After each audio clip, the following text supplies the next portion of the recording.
Welcome to Scare Rock RC, and today I'm going to show you how to put the shocks on that FMS K5 and add oil to them.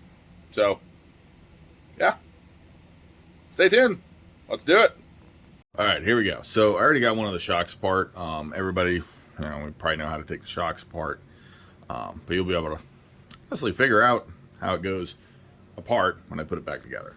So we're going to add oil to these shocks, and we're going to see what kind of less amount of bounciness we're going to get out of this thing. First thing I wanted to really touch on real quick, because I haven't yet, it's out there, is over here we've got two different brands of oil, shock oil. And I want to talk about CST, which is Centistokes. That is the general resistance to fluid deformation. So basically, the thickness, essentially. It's a rating of, it's a universal rating on silicone oils that tells you basically the weight, trying to do this in layman's terms, of the oil.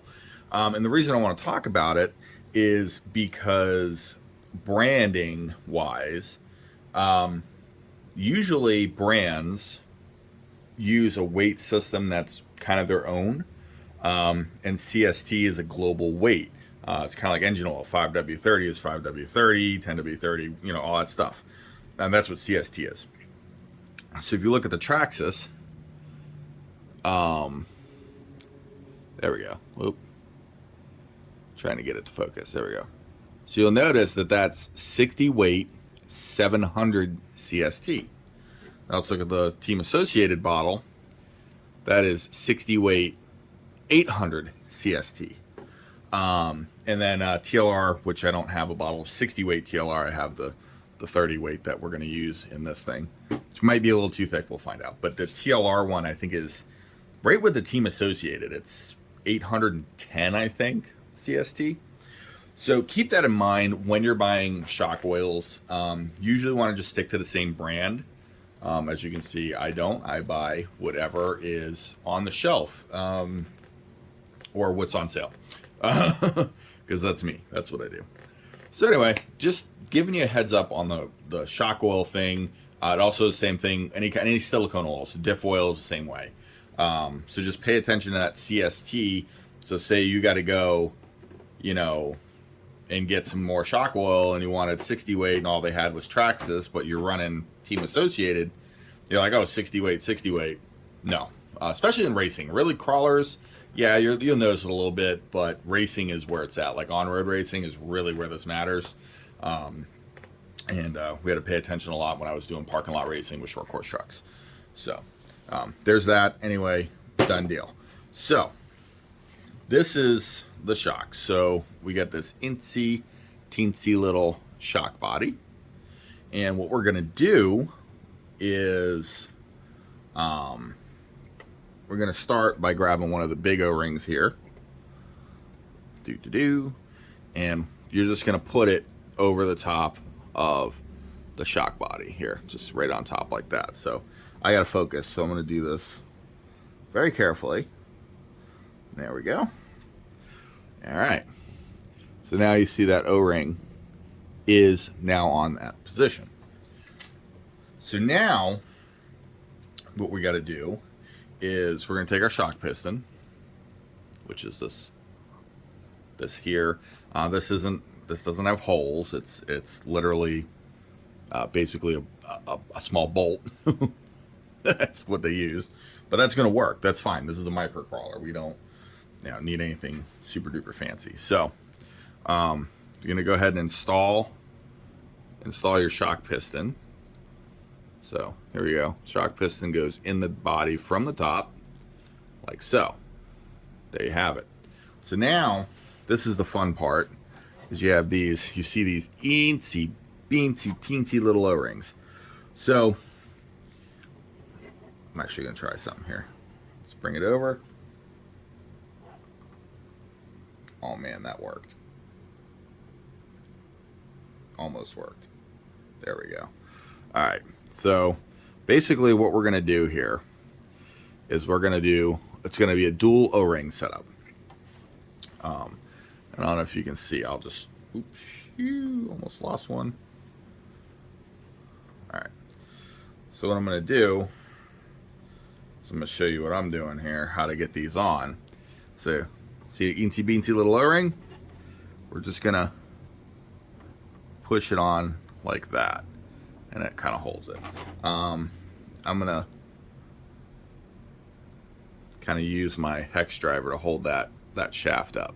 So now, if we can get it to focus, I don't think it's going to. There we go. So now we got 2 O-rings. We're just gonna push them down on this on that shock shaft, like so. Come on, there we go.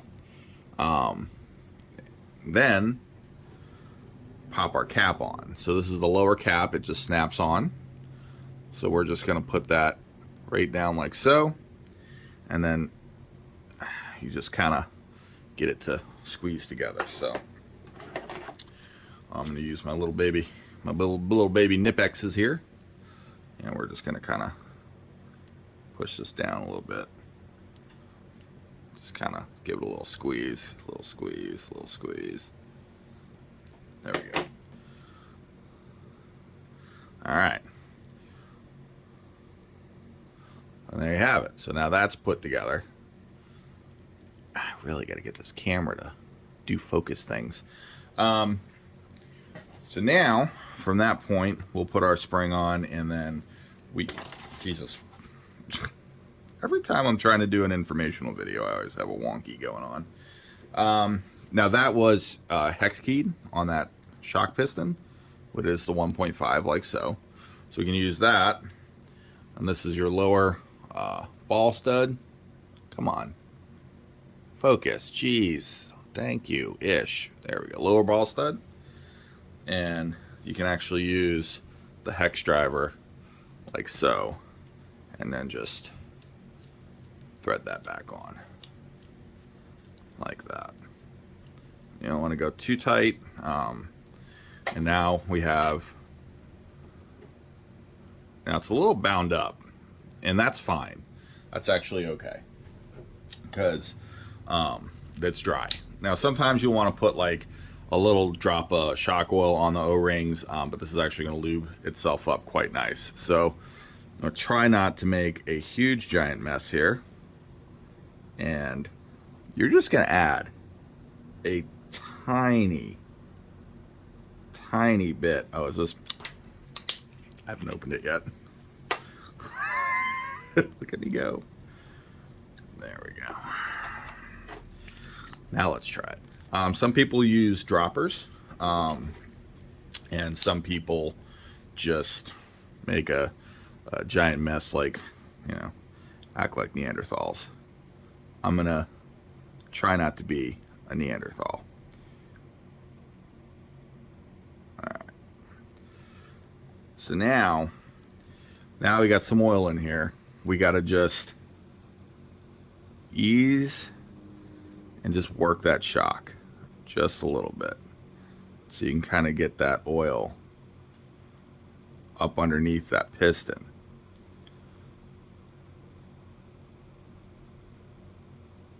You get them bubbles kind of forming up there, and now it's loosening itself up. There we go. So now we're just gonna top it off. Get a little light here. There we go.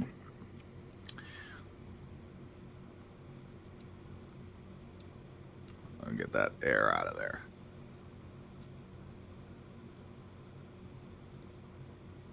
Okay. So at this point, I'm gonna leave a little bit of a gap on the top, just a little bit.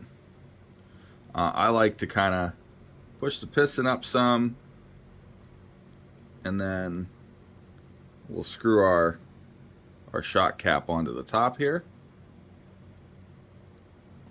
Let's see here. All right. So now, once your oil's in there, you want to make sure you have full compression. And we do. And that actually feels pretty nice. So now, instead of having that, we got some dampening here.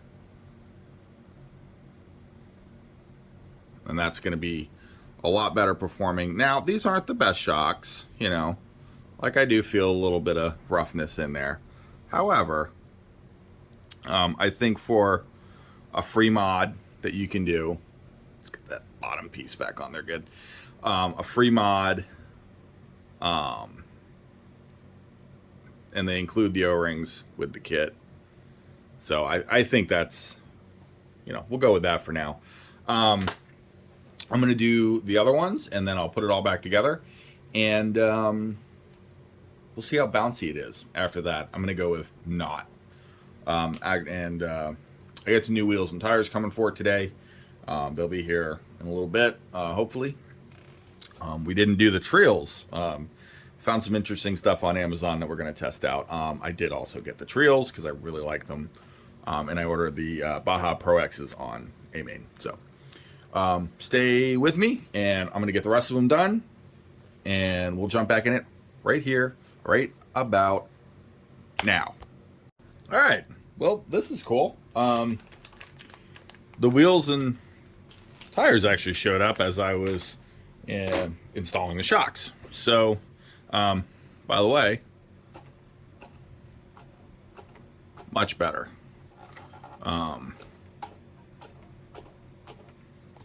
Oops, there's the camera. Yeah, we still got all our flex in there. A lot less bouncy. So, let's check out what I got. These are some white wagon wheels, which I thought would go good with the white on this. And also got like the Endura, whatever they call these. Let's see. Rock terrain crawler tire. I really like scale. I like licensed things.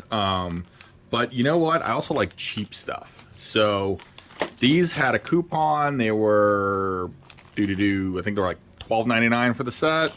And these had a coupon, and they were about 20 bucks. And they're also brass. They have the brass rings, which the Trail ones do not.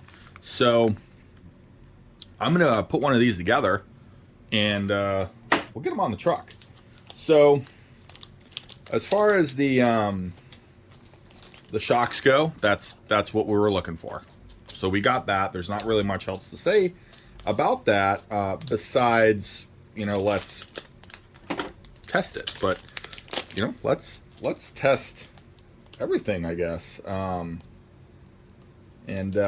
know, this is going to be an install and how this looks. So let's see. These are pretty soft. They're quite sticky. They do look a lot like a Hyrax, and they are actually width-wise wider, but height about the same. So that'll allow us, these are going to be a lot shorter than the Pro 4Xs. So let's get this together here. I'm assuming these are going to be 1.5 millimeter hardware on these wheels, and that is a stout little wheel. So let's see what these come up with. These also do have a deep dish option. I guess they can be assembled in 2 different ways, so you can actually do deep dish. OGRC is the brand there. So let's see. Well, sure are tiny.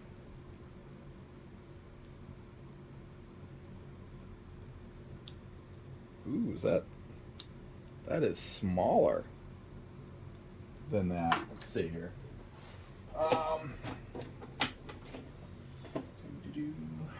Shit. Let's see.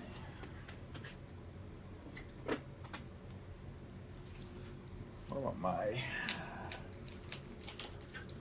this little tiny guy here? Let's try this out. Yep.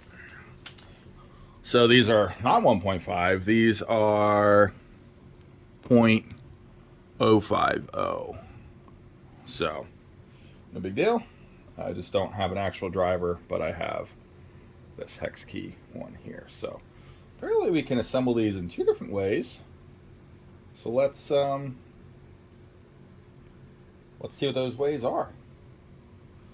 Let's see here. So got that, and then I guess, what do you do? Oh, I see what we do. Hold on here.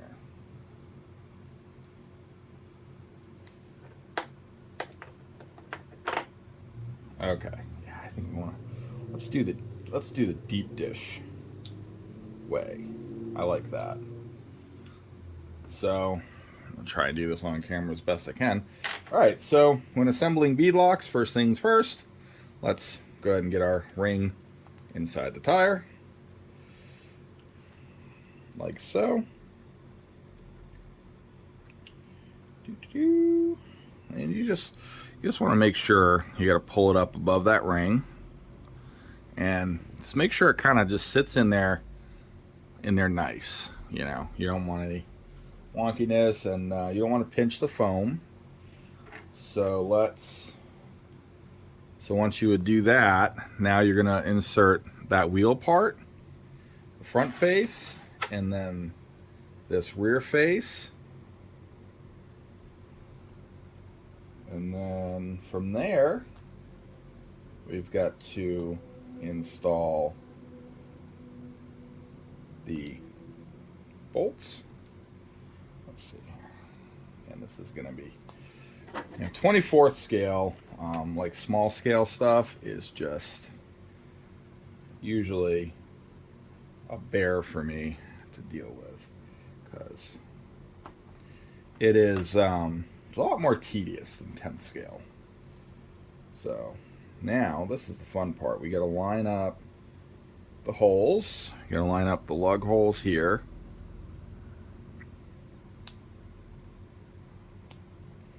Like so.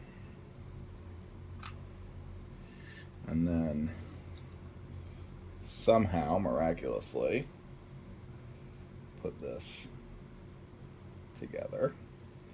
So now I'm just screwing that together there, and then you get the other one here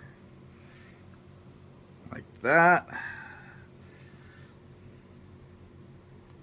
wonder if that little beadlock buddy tool would work for 24th scale. I don't know. So you just got to make sure everything's nice and lined up.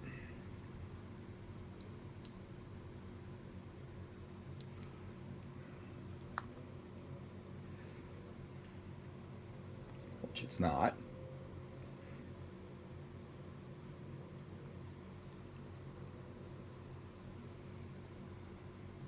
Let's back this one out a little bit.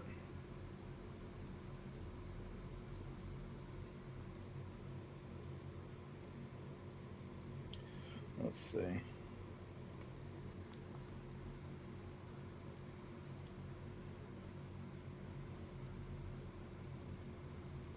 There we go. So we're going to start with just the two. Tighten that up real good. All right, there we go. And then you just kind of like pull and just make sure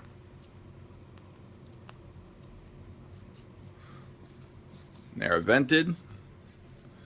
All right. So now let's just test fit. We'll take our truck, take our T-wrench, pull one of the wheels off, and let's just see what this looks like. Here we go. There's one. And we're going to set that on there.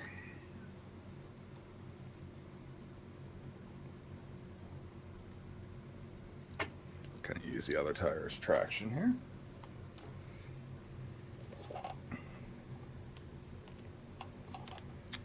Man.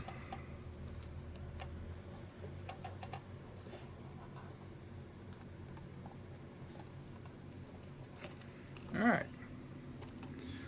So, I think I kind of dig that that wagon wheel look, to be honest. Tire size is very similar to the same. But yeah, I think I like that wagon wheel look. Let's take it off the pedestal here. Let's see. What do you guys think? Wagon wheel or chrome style wheel? Wagon wheel, chrome style. Now it does look a hair bit bigger of a tire. We'll see how it performs. So with all that said, there you go. So the primary purpose of the video was just to do the shocks, and we really have, you know, a lot less bounciness to this thing. It feels really good. So I think we did our job there, and we're gonna get out and we're gonna test it. Oh wait, width. Does that actually offset wider? Ooh, it does. Gives it a nice wide stance. That's going to help with stability as well. So, can't wait to get out and test this thing. And, yeah, we'll see you on the next one. Get out there, get dirty with some RCs. Till next time, like and subscribe.